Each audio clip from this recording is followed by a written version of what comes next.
Putin के घर पर 8वां हमला हो गया है। ये सनसनीखेज खुलासा अब हम करने जा रहे हैं वॉर जोन से। रूस और यूक्रेन के बीच भीषण जंग चल रही है। रूस यूक्रेन पर विध्वंसक प्रहार कर रहा है, तो यूक्रेन की तरफ से भी काउंटर ऑफेंसिव जारी है। लेकिन इस बीच मॉस्को से लेकर ब्लैक सी तक ड्रोन अटैक हो रहे हैं। दावा है कि पुतिन ड्रोन अटैक का बदला लेने के लिए बहुत बड़े बदले का प्लान बना रहे हैं। क्या है पुतिन का प्लान, आपको डिटेल में बताएंगे, लेकिन अभी की सबसे बड़ी खबर आपको दिखाते हैं। और सबसे सनसनीखेज और बड़ी खबर यह है कि ड्रोन अटैक से एक बार फिर से मॉस्को दहल गया है। 48 घंटे में दूसरी बार ड्रोन से हमला किया गया। सरकारी इमारत को निशाना बनाया गया। रूस ने कई ड्रोन मार गिराने का दावा किया है। तो एक बार फिर से मॉस्को में ड्रोन अटैक होता है और ये 8वां बड़ा हमला है, 8वां बड़ा अटैक है ड्रोन का। एक टावर को निशाना बनाया गया।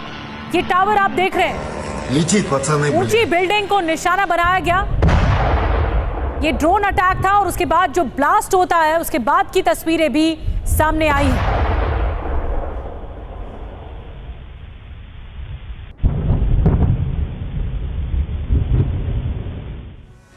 तो एक बार फिर से मॉस्को में ड्रोन अटैक हुआ है। ये पहला अटैक नहीं है, लेकिन कई अटैक हो चुके हैं। अब खतरा क्या है? क्या एन अटैक का खतरा है, न्यूक्लियर अटैक का खतरा है? 48 घंटे में दूसरी बार ड्रोन से अटैक किया गया। ये किस बात की दस्तक है? क्या वर्ल्ड वॉर का खतरा मंडरा रहा है? सरकारी इमारतों को निशाना बनाया गया इस ड्रोन अटैक में। इसके अलावा जो जानकारी मिल रही है, इमारत की 17वीं मंजिल पूरी तरह से क्षतिग्रस्त हुई है इस हमले में, इस अटैक में। और वनुकोवो एयरपोर्ट बंद कर दिया गया है। उड़ानें यहां से रद्द कर दी गई हैं। यह एहतियातन कदम उठाया गया है। वनुकोवो एयरपोर्ट से उड़ानें रद्द कर दी गई हैं, एयरपोर्ट बंद कर दिया गया है। तो मॉस्को पर जो ड्रोन अटैक हुआ है वो दहला देने वाला है।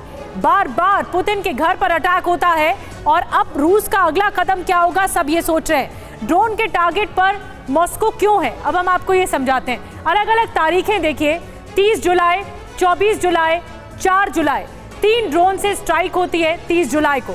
इसके अलावा 30 मई की बात करें, 3 मई की बात करें तो इसमें 32 ड्रोन से सबसे बड़ा हमला होता है 30 मई को। तो 3 मई को क्रेमलिन पर अटैक की कोशिश होती है। सिलसिलेवार तरीके से आपको टाइमलाइन बता रहे हैं, ये डेट लाइन बता रहे हैं कि किस किस डेट को क्या हुआ।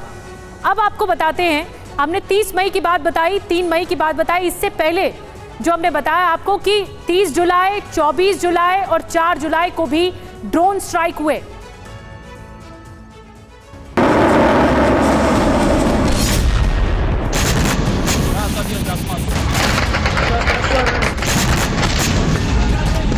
БПЛА, прикиньте.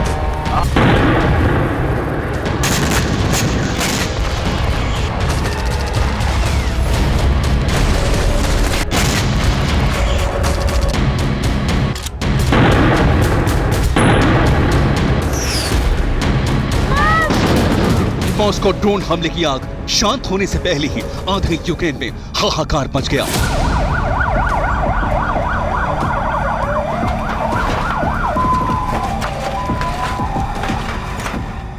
रूसी ब्रिगेड की तरफ से ऐसा प्रहार किया गया जिसके बाद यूक्रेन का कोना कोना बारूदी कोहराम से दहल गया।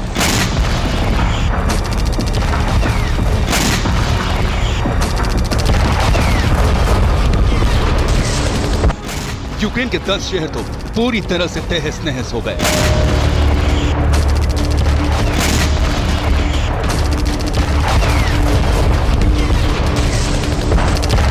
क्योंकि रशियन ब्रिगेड ने इन 10 शहरों पर बेहिसाब बारूद बरसाया। दरअसल यूक्रेन में प्रचंड बारूदी कोहराम मचना तय भी था, क्योंकि रूस की राजधानी मॉस्को पर हमला करके यूक्रेन ने सीधे पुतिन को चैलेंज किया, जिसका नतीजा ये हुआ कि यूक्रेन की सरजमीं पर रूसी डिफेंस ने drone, MLRS, missiles, artillery, tank और हाई इंटेंसिटी वाले विस्फोटकों से धावा बोल दिया। खार्किव से लवीव तक, सूमी से ज़पोरिज़िया तक, पोल्टोवा से चेनिहिव तक, क्रामातोर्स्क से स्लोवियांस्क तक, खेरसोन से डोनेत्स्क रीजन तक रूस ने भीषण बारूदी प्रहार किया।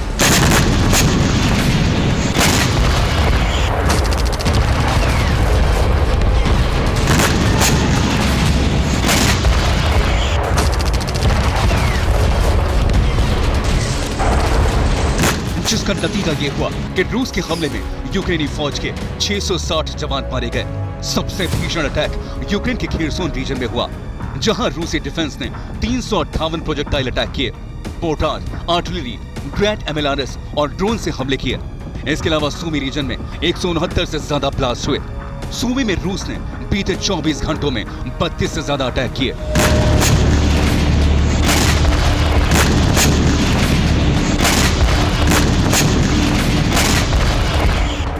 मतलब ये कि मॉस्को हमले के प्रतिशोध की पहली किश्त में ही यूक्रेन के 10 शहर और 2 बड़े रीजन धुआं-धुआं हो गए।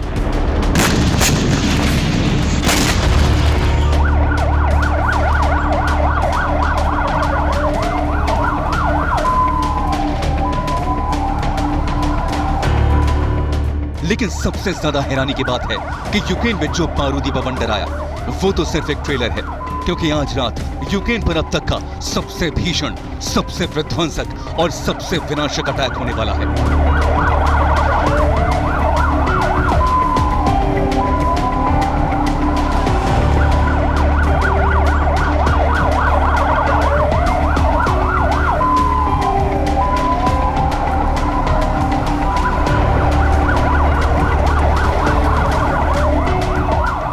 क्योंकि जिस वक्त मॉस्को पर अटैक हुआ उस दौरान प्रेसिडेंट पुतिन सेंट पीटर्सबर्ग में थे, वो भी रशियन नेवी डे के चलते।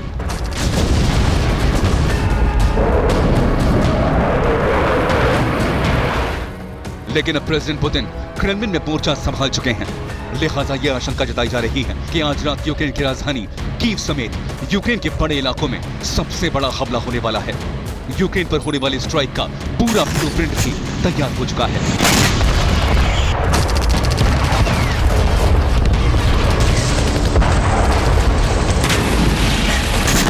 और जानते हैं इस बार यूक्रेन पर जल, थल और नभ यानी तीनों वॉर फ्रंट से अटैक होगा। आखिर कैसे, ये भी देख लीजिए।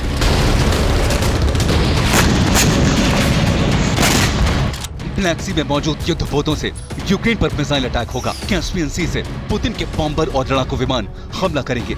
इसके अलावा बॉर्डर एरिया से यूक्रेन पर हैवी शेलिंग की जाएगी।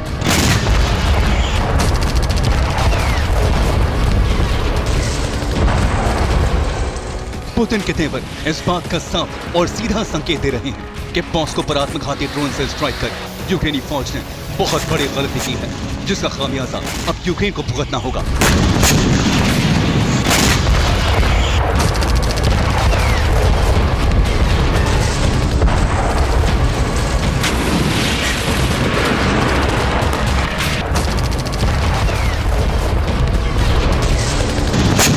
मगर जिस तरह पुतिन ने अपने बॉम्बर और लड़ाकू विमानों को वॉर रेडीनेस मोड में रहने का ऑर्डर दिया है, उससे साफ हो चुका है कि यूक्रेन के 10 शहरों में पुतिन का बारूदी प्रकोप तो महज छोटा सा ट्रेलर था। अगले 24 घंटे में यूक्रेन पर एटमी प्रहार हो सकता है। यूक्रेन के इलाके परमाणु बमों से तहल सकते हैं।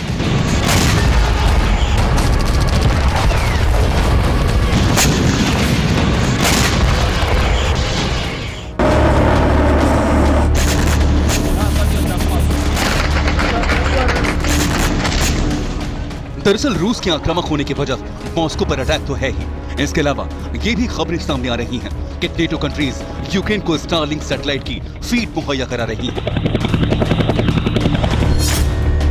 जिसके इस्तेमाल से यूक्रेन बड़ी आसानी से ही मॉस्को पर अटैक कर रहा है।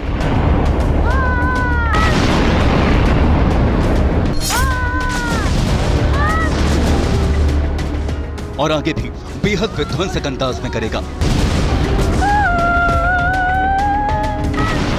इतना ही नहीं, दावा यह भी किया जा रहा है कि यूएस मिलिट्री हेडक्वार्टर पेंटागन 400 से 500 स्टारलिंक टर्मिनल खरीदने की तैयारी कर रहा है, जिसका इस्तेमाल यूक्रेनी सेना की मदद के लिए किया जाएगा। स्टारलिंक फीड के जरिए यूक्रेनी सेना रूस पर हमला कर सकती है। स्टारलिंक टर्मिनल की मदद से रूस से जुड़ी जानकारियां जुटा सकती है।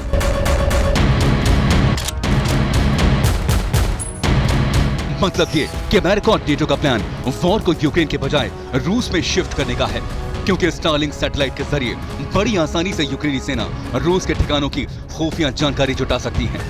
सटीक लोकेशन मिलने के साथ ही ज़ेलेंस्की की ब्रिगेड बारूदी प्रहार कर सकती है।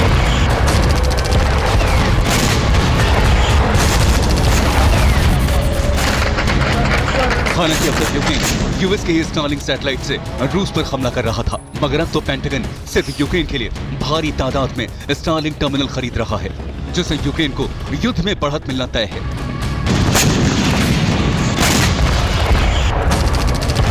अब ये देखना होगा कि अमेरिका और नेटो के नए चक्रव्यूह को पुतिन कैसे तोड़ते हैं, क्योंकि अगर पुतिन का माथा ठनका तो यूक्रेन का वजूद नक्शे से साफ होगा। साथ ही पुतिन के एटमी प्रकोप से नेटो और महाशक्ति अमेरिका का बचना भी नामुमकिन हो सकता है।